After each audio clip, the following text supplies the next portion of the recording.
Okay, this is the former entrance to Roxton Central Ironstone Quarry. Going through there. I don't think any of the original buildings exist, but I have got a photograph taken in 2001, which on the left I think shows the admin offices, and behind that I'm pretty certain, judging by the vents on the roof, is the original engine shed, all since demolished of course. So this is the original entrance to the main quarry.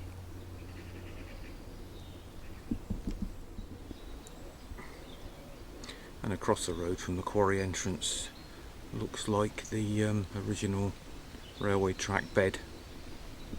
This, if I have a look just here, appears to have been accessible once upon a time, but they've fenced it off. Just come back a minute. That's closed off, look, fenced off. I don't know why they've done that. I see no reason for anybody not to go in there. Quick look back here. Yeah. Well, I'm not going to start the adventure from this end. I'm going to go further along the road onto Roxton Lane and start from that end and see what sort of progress we can make. And a little glimpse here into the past. What was going on at the Roxton Quarry. Don't know whether there's some of the original stone left lying around, but the size of these. Enormous chunks of ironstone. Their purpose is to block the entrance to this particular site because it's got planning permission, I think, for industrial units. But there you have it, that's what the railway was carrying. Okay, today's little adventure then. We're approximately 3 miles east of Banbury. In front of us, through the trees, is the village of Hawley. Behind us is the village of Roxton. We've come out to have a little walk along part of the Oxfordshire Ironstone Company railway, which ran from Roxton Central Quarry, a couple of miles to the left, into to the north of Banbury, where it joined the main Oxford-Birmingham main line. That particular section was built by German POWs. So initially the OIC took out a 60-year lease on parcels of land owned by Trinity and Christ Church College in Oxford, with the intention of building a single track mineral railway from Roxton to Banbury in order to take ironstone to be processed and smelted at a foundry somewhere, don't know where. So they took the lease of land, they commenced construction of the railway between 1917 and 1919. In 1919 they opened the quarry, Roxton Central Quarry, and began hauling raw ironstone to the said foundry. Later they added calcining kilns to roast the stone, thereby getting a better return for their endeavours. And I thought we'd have a little walk along the track to the west towards the Roxton Quarry, if we can, and see if there's any infrastructure left. The line and the quarrying only survived about 50 years. By 1967 the whole line had been lifted, most of the infrastructure had been removed, and the quarry system ceased to exist.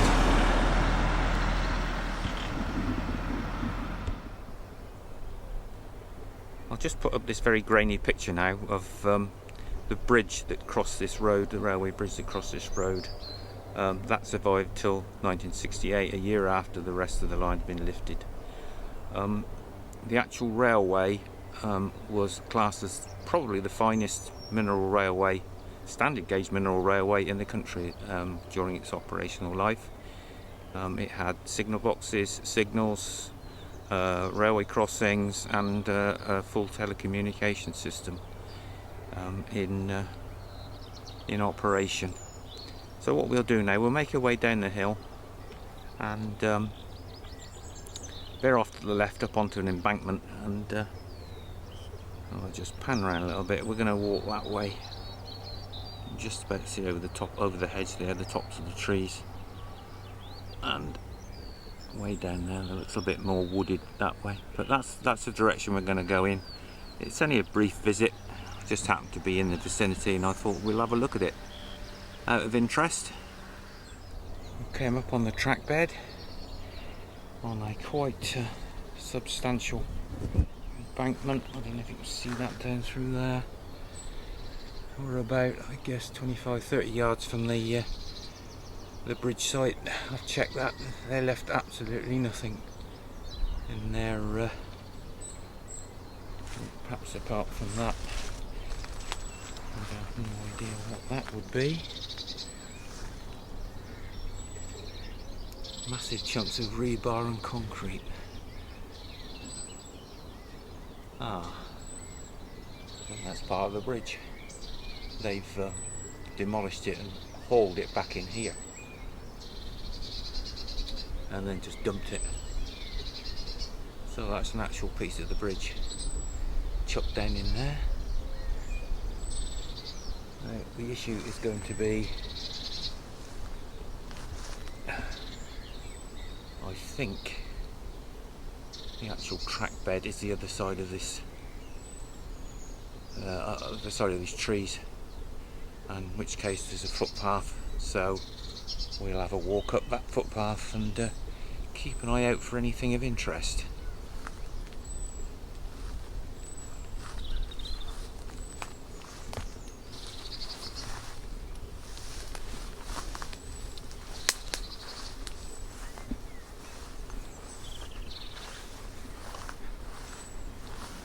We need to go this way.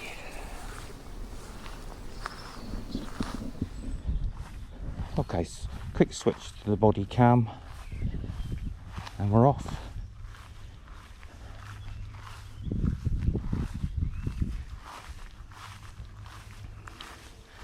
I really don't know how far we can get along here, but we'll have a look.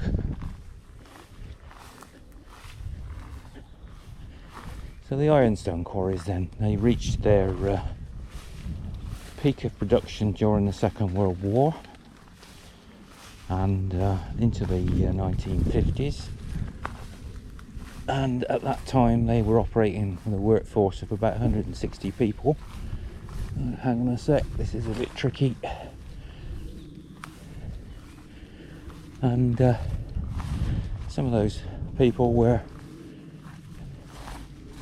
Italian POWs from the Second World War.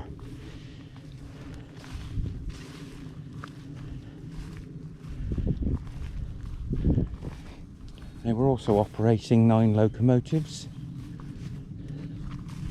Oh, that's an interesting sign. Don't know how they can make that particular statement legal. But there you go. Well, I must admit, I didn't know whether this was going to be all grown in or whether it was going to be like this, which is rather pleasant. We're now into the cutting, and it's very quiet in here apart from the bird song.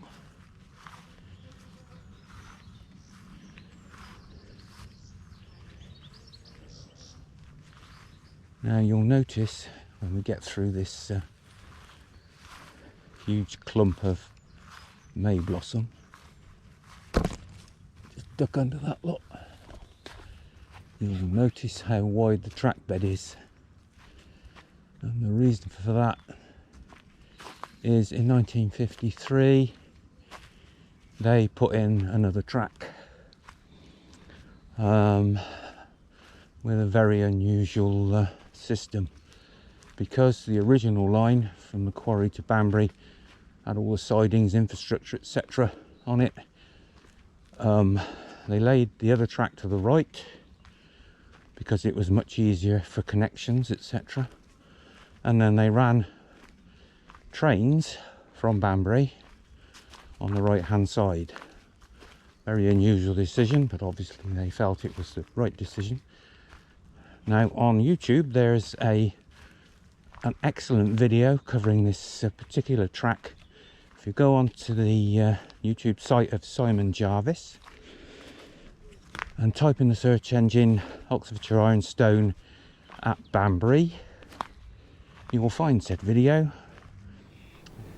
Masses of big concrete lumps here. I'll look up through there, there's another load there.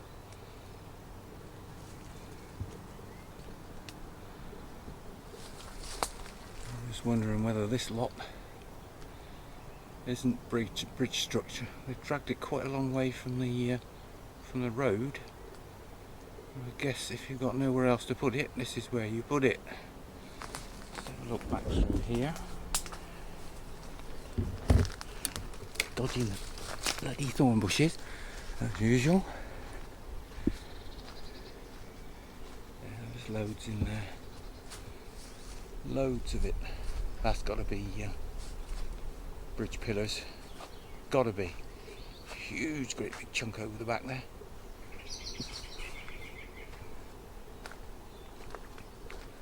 Mound of soil there. Yeah. Look at it. There's a huge mound there. Like a giant concrete rockery. That's got to be bridge. So I didn't take it away. They deposited it further up the track, as you do. Still going all the way through there. Well, that was the Roxton Lane Railway Bridge, Roxton to Hawley. Once upon a time. Still got the fence on the right hand side, but I can't see one on the left hand side. But then we've been there before, haven't we? Okay, I'm just going to scoot up this bank, have a quick look over the top.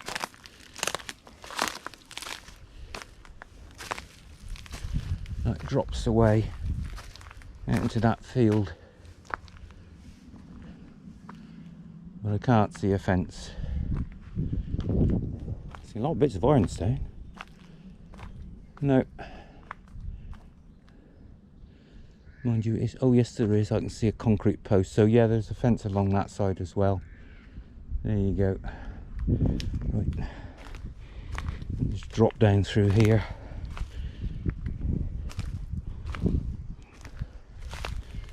And carry on. 6-wheel locomotives were operating from the Banbury end,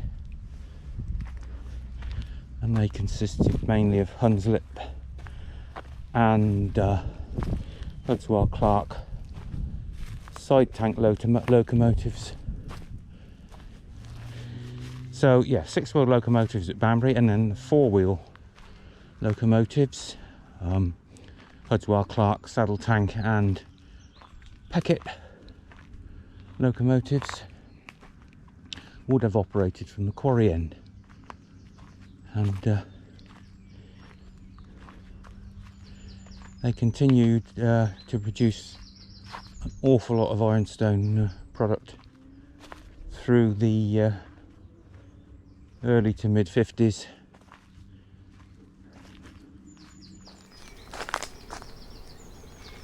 Well, I wonder if I'd find an OIC boundary fence. Indeed I have.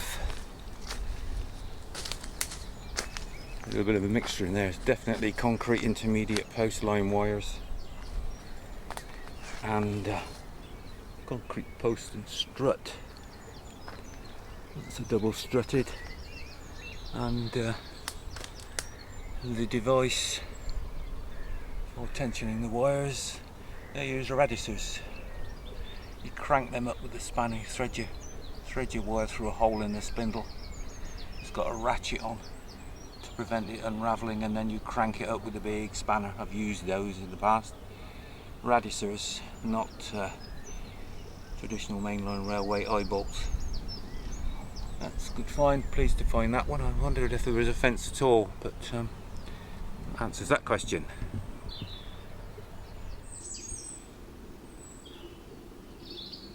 Let's have a look at this then. Broken glass. Looks like lots of roof tile. Loads of glass over, broken glass over there. Sheet of what looks like aluminium. Now is this where they've dumped the demolished signal box? I wouldn't be at all surprised. That's interesting. Oh well, that's a possible. We'll press on then.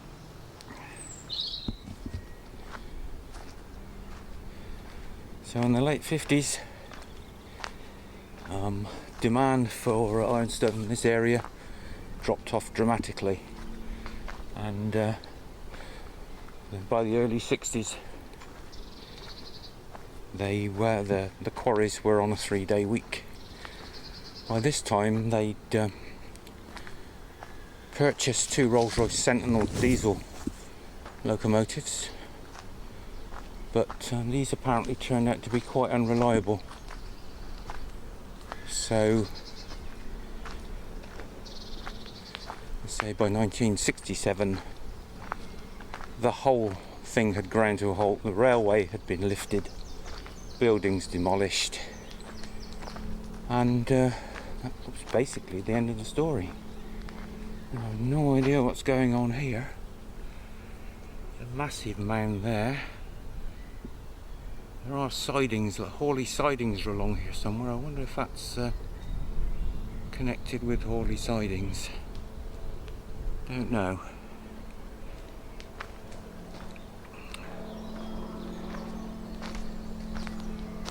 And there's a fairly massive tree.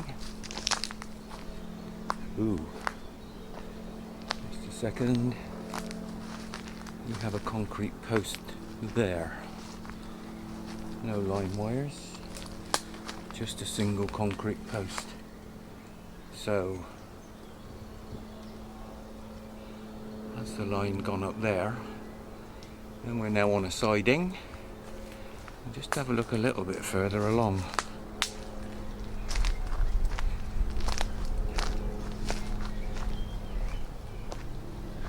And that tree's effectively split in half.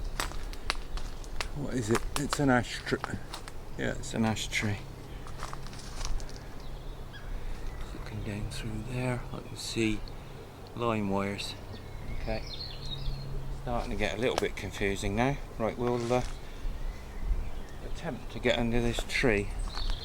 So what I'm going to do is, using the tree, hopefully, as a support, I'm just going to drop down here and get underneath it. God, it doesn't suddenly decide to detach itself from the main trunk. There we are. Oh, this isn't good to walk on. Loose dirt and small pieces of ironstone, like bloody marbles. Here we are. Now then, this is one of the things I was looking for. This is an OIC P-hut. Plate layers hut, permanent way hut. You take your choice.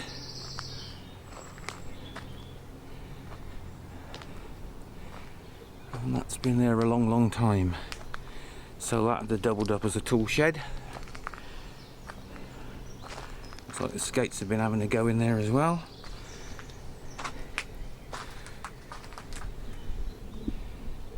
Construction of that.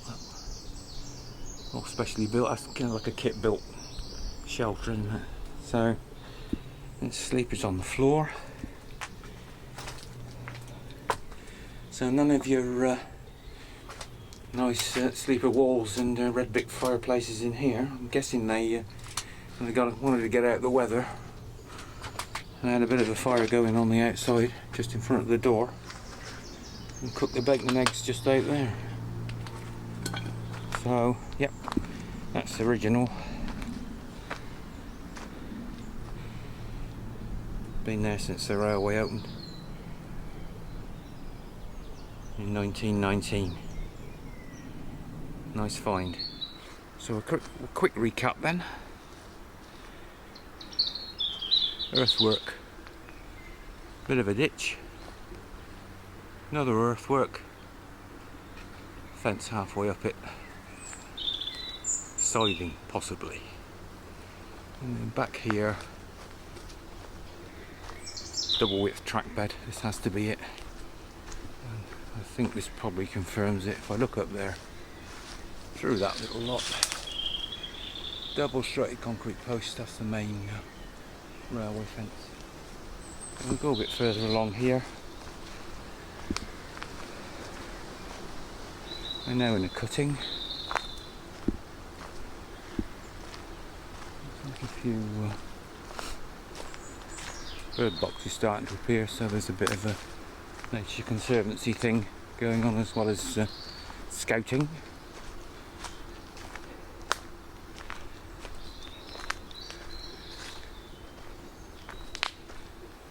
Yet another tree across the track bed. Well, I think they've been extremely clinical with this track lift and demolition. It's absolutely nothing. It's a lovely walk. There's another view of the Ironstone. Look at that lot. Crikey.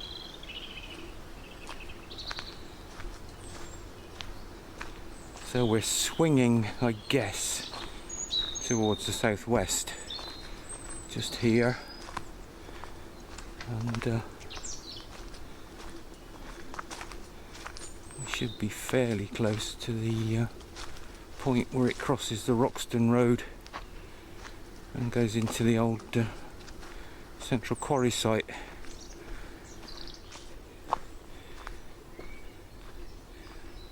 The iron oxide up there, look, leaching out all that rust coloured dust. Crikey. Is that Fuller's Earth? It could be Fuller's Earth, couldn't it? Don't know. Might be.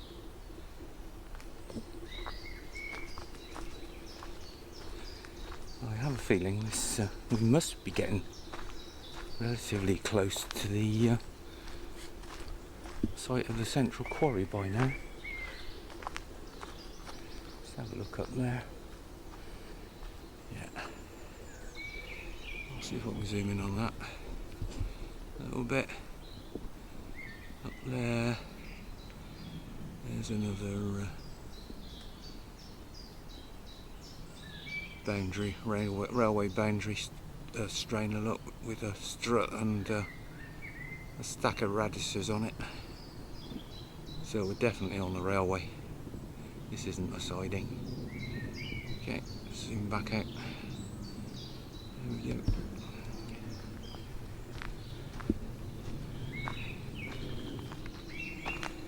And then suddenly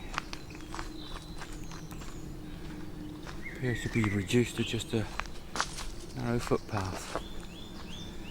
I think that's just grown in.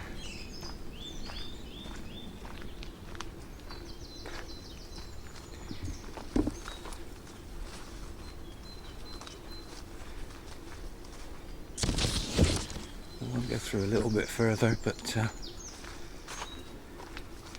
as I say, it was meant to be a brief visit. I think we've seen everything we're going to see. That pea hut was a good find, but the site of the signal box, I think, is going to elude us. I think they just ripped that out completely.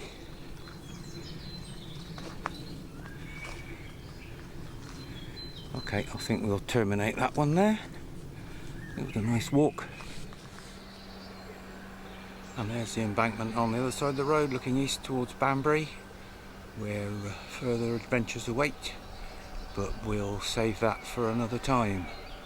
Thank you for watching, and please join me on the next video. Ta-ra for now.